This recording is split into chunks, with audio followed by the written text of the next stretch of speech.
আশা করছি আপনারা সকলে খুব ভালো আছেন। একটা নতুন ভিডিওতে আপনাদের সকলকে স্বাগত। আজকে আমরা সকাল সকাল বেরিয়ে পড়েছি তাজমহল যাওয়ার উদ্দেশ্যে। ঘড়িতে 8টা বাজে। আমরা বাসে বসে পড়েছি। জয়পুর থেকে আগ্রা ফোর্ট যেতে বাসে 5 ঘন্টা সময় লাগে। আমাদের দুজনের বাস ভাড়া নিয়েছিল 600 টাকা।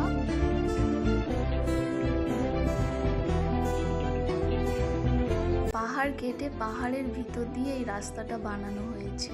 এই রাস্তাটা পার হতে 2-3 মিনিটের মতো সময় লেগেছে, কিন্তু পুরোটা ভিডিও করতে পারিনি। অনেক কষ্টে বাসে 3 ঘন্টা কাটিয়ে একটা ধাবাতে এসে দাঁড়িয়েছে। 30 মিনিট সময় দিয়েছিল। আমরাও অল্প কিছু খেয়ে নিলাম। আগ্রা ফোর্টে আমরা নেমে পড়েছি। আগ্রা ফোর্ট থেকে তাজমহল যেতে টোটোতে 20 মিনিটের মতো সময় লেগেছে। রাস্তার পাশে কি সুন্দর সুন্দর ছবি আঁকা দেখুন।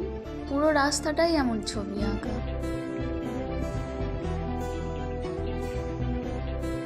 আমরা তাজমহল গেটের সামনে চলে এসেছি। এই গাড়িগুলো তাজমহলের পুরো পার্কটা ঘুরিয়ে দেখাবে।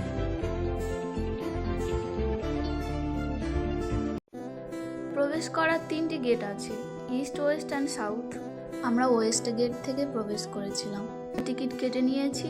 আমরা যেহেতু তাজমহলের ভিতরে ঢুকবো, তাই আমরা 250 টাকার টিকিট কেটেছিলাম। দুজনের 500 টাকা নিয়েছিল।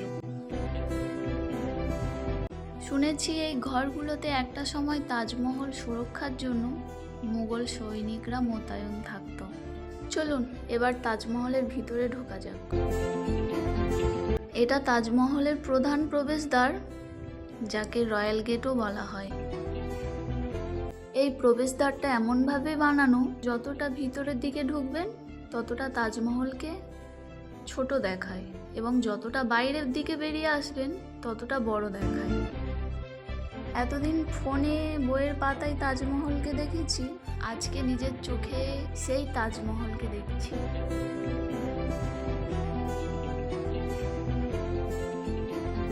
চলুন এবার তাজমহলের ভিতরে ঢোকা যাক।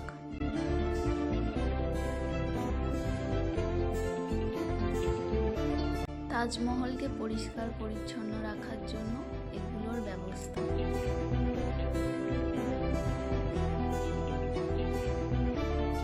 এখানে শাহজাহান ও মমতাজের কবর দেওয়া হয়েছিল। তাজমহলকে বলা হয় ভালোবাসার সাক্ষী।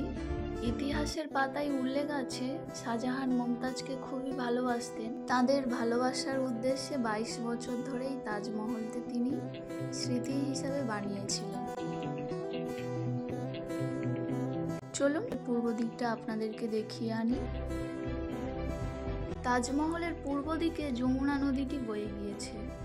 এখন যেহেতু গরমকাল, তাই যমুনা নদী জল শুকিয়ে গেছে। বর্ষাকালে জল থই থই করে।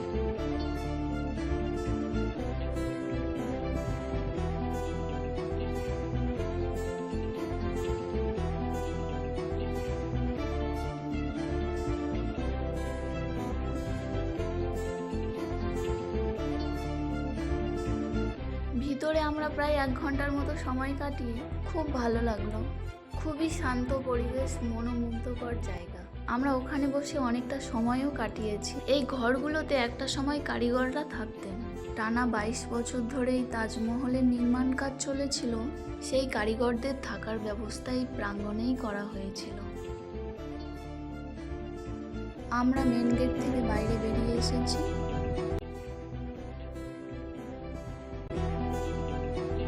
ওই যে তাজমহলের মেন গেটের উপরে যে মাকড়সার জালের মতো আঁকা রয়েছে, ওটা করার মেন উদ্দেশ্য মাকড়সা কখনো জাল বুনবে না ওখানে, এমনভাবেই বানানো হয়েছে।